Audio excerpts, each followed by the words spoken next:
Hello everyone and welcome to Mehars Kitchen. ഇന്ന് നമുക്കൊരു വ്യത്യസ്തമായ ടേസ്റ്റിയായ ടൊമാറ്റോ അച്ചാറിൻ്റെ റെസിപ്പി നോക്കാം. ഒരു വെറൈറ്റി അച്ചാറാണ്, നല്ല ടേസ്റ്റുമാണ്. അപ്പോൾ മമ്മീൻ്റെ ഒരു റെസിപ്പി നോക്കാം. നമുക്കിതിനാവശ്യമുള്ളത് തക്കാളിയാണ്. നല്ല പഴുത്ത തക്കാളി 1 കിലോ എടുത്തിട്ടുണ്ട്. ഇത് നന്നായിട്ട് കഴുകി വൃത്തിയാക്കിയിട്ട് വെള്ളമൊക്കെ തുടച്ചിട്ട് ഇതിങ്ങനെ കട്ട് ചെയ്തെടുക്കണം. വെള്ളമൊക്കെ തുടച്ചിട്ട് വേണം കട്ട് ചെയ്തെടുക്കാൻ.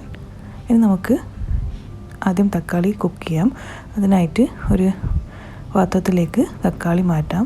ഇതോടൊപ്പം തന്നെ നമുക്ക് ഇതിലേക്ക് ഒരു 1/2 കപ്പ് പുളിവെള്ളം ചേർത്ത് കൊടുക്കാം. ഇത് പുളി സോക്ക് ചെയ്ത് വെച്ചിട്ട് നന്നായിട്ട് തിക്കായിട്ട് അരച്ചെടുത്തതാണ്. പുളി സോക്ക് ചെയ്ത് വെച്ചിട്ട് നന്നായിട്ട് തിക്കായിട്ട് അരച്ചിട്ട് അതിൻ്റെ പൾപ്പ് എടുത്തിട്ടാണ്. ഇത് 1/2 കപ്പാണ്. ഇതും നമുക്ക് ഈ തക്കാളിയിലേക്ക് ചേർത്ത് കൊടുക്കാം. എന്നിട്ട് തക്കാളിയും വേവിക്കാനായിട്ട് നമുക്ക് ഗ്യാസിലേക്ക് വെക്കാം. ഗ്യാസിൻ്റെ മുകളിൽ വെച്ചിട്ട് ഹൈ ഫ്ലെയിമിൽ വെച്ചിട്ട് ഇത് മൂടി വെച്ചിട്ട് തക്കാളി നന്നായിട്ട് വേവണ വരെ നമുക്കിത് വേവിച്ചെടുക്കാം. ഇതിൻ്റെ വെള്ളമൊക്കെ വറ്റിച്ചെടുക്കണം. പിന്നെ ഇടയ്ക്കിടയ്ക്ക് തുറന്നിട്ട് ഇളക്കിക്കൊണ്ട് ഇത് വേവിച്ചെടുക്കാം.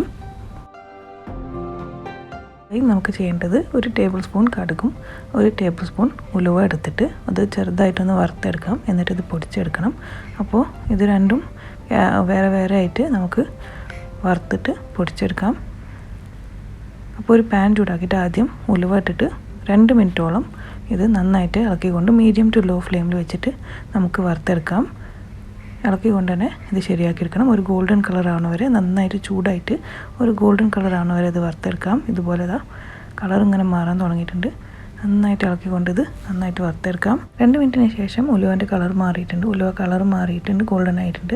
ഇനി നമുക്ക് ഇത് അരച്ചെടുക്കുക എന്ന് പറഞ്ഞാൽ ഒന്ന് ജസ്റ്റ് പൗഡർ ആക്കിയാൽ മതി. നന്നായിട്ട് ഫൈൻ പൗഡർ ആക്കണ ആവശ്യമില്ല. ചെറുതായിട്ടൊന്ന് ഇങ്ങനെ തരി പോലെ പൗഡർ ആക്കിയാൽ മതി. അതുപോലെ തന്നെ കടുകും നമുക്ക് 2 മിനിറ്റോളം നന്നായിട്ട് വറുത്തെടുക്കാം. മീഡിയം ടു ലോ ഫ്ലെയിമിൽ വെച്ചിട്ട് വേണം ഇത് വറുത്തെടുക്കാൻ. 2 മിനിറ്റോളം വറുത്ത് കഴിഞ്ഞതിന് ശേഷം ഇത് പൊട്ടാൻ തുടങ്ങും. അപ്പോൾ നമുക്ക് ഗ്യാസ് ഓഫ് ചെയ്യാം. കടുക് നന്നായിട്ട് ചൂടായി പൊട്ടാൻ തുടങ്ങിയാൽ നമുക്ക് ഗ്യാസ് ഓഫ് ചെയ്തിട്ട് കടുകും തരിതരേനെ പൊടിച്ചെടുക്കാം. അപ്പോൾ ഇവിടെ തക്കാളി നന്നായിട്ട് വെള്ളമൊക്കെ വറ്റിച്ചെടുത്തിട്ടുണ്ട്, കുക്കായിട്ടുണ്ട്, നന്നായിട്ട് സ്മാഷ് ആയിട്ടുണ്ട്. ഇനി നമുക്കിത് ഗ്യാസ് ഓഫ് ചെയ്തിട്ട് തണുപ്പിച്ച ശേഷം ഇത് നന്നായിട്ട് പേസ്റ്റ് ആക്കിയെടുക്കാം. മിക്സർ ജാറിലിട്ടിട്ട് അരച്ചെടുക്കാം. നന്നായിട്ട് പേസ്റ്റ് ആക്കിയെടുക്കാം. ബാക്കിയുള്ള ഇൻഗ്രീഡിയൻസ് നോക്കാം. ഇതിലേക്ക് ആവശ്യമുള്ളത് ഒരു 1/4 കപ്പ് നല്ല എണ്ണയാണ്. നല്ല എണ്ണ 1/4 കപ്പ്, 3 ടേബിൾ സ്പൂൺ കശ്മീരി ചില്ലിപ്പൊടി, 2 ടേബിൾ സ്പൂൺ സാദാ ചില്ലിപ്പൊടി, പിന്നെ നമുക്ക് നമ്മൾ നേരത്തെ വറുത്ത് പൊടിച്ച ഉലുവയും പിന്നെ കടുകുമാണ്. ഇതിങ്ങനെ തരിതരിയായിട്ട് പൊടിച്ചെടുത്തതാണ് ഉലുവയും കടുകും പൊടിച്ചത്. പിന്നെ നമുക്ക് ആവശ്യമുള്ളത് 1 ടേബിൾ സ്പൂൺ ചെറിയ ജീരകം പൊടിച്ചത്, പിന്നെ 2 ടേബിൾ സ്പൂൺ ഉപ്പ് അല്ലെങ്കിൽ ആവശ്യത്തിന് ഉപ്പ്, പിന്നെ 2 ടേബിൾ സ്പൂൺ വെളുത്തുള്ളി ചെറുതായി ഇങ്ങനെ ചോപ്പ് ചെയ്തതാണ്, ചെറുതായി അരിഞ്ഞെടുത്തതാണ്.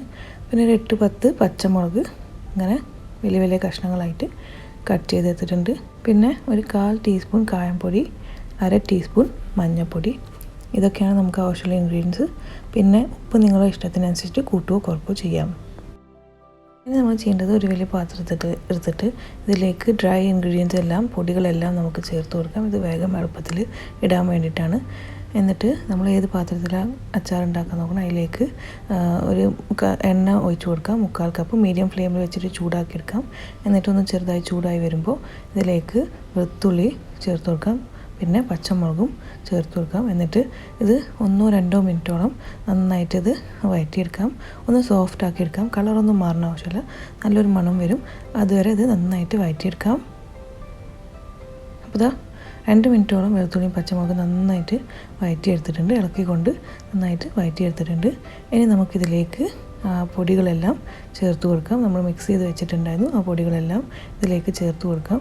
എന്നിട്ട് നന്നായിട്ട് ഇത് എണ്ണയിലിട്ടിട്ട് വഴറ്റിയെടുക്കാം. 1-2 മിനിറ്റ് ഇത് നന്നായിട്ട് വഴറ്റിയെടുക്കാം.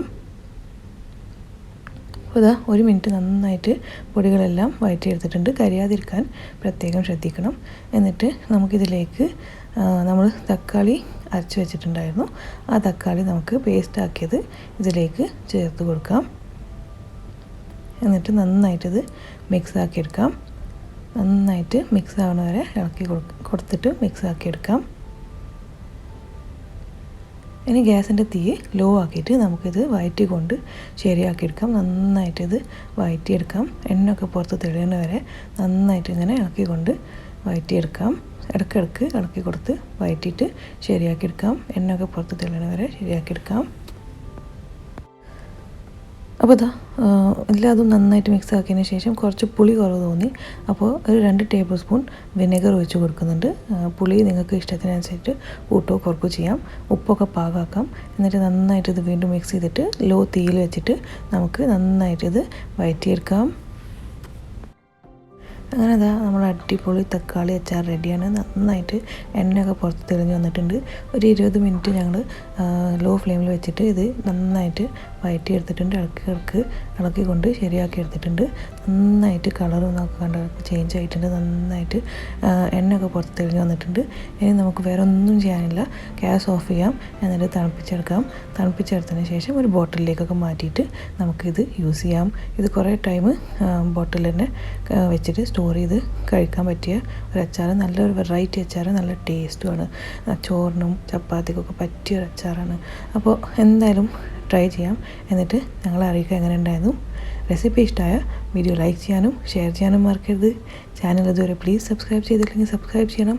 കൂടെയുള്ള ബെല്ലൈക്കണും പ്രസ് ചെയ്ത് കൊടുക്കണം പുതിയ റെസിപ്പീസിൻ്റെ വീഡിയോ നോട്ടിഫിക്കേഷൻസ് കിട്ടാനായിട്ട്. Thank you for watching.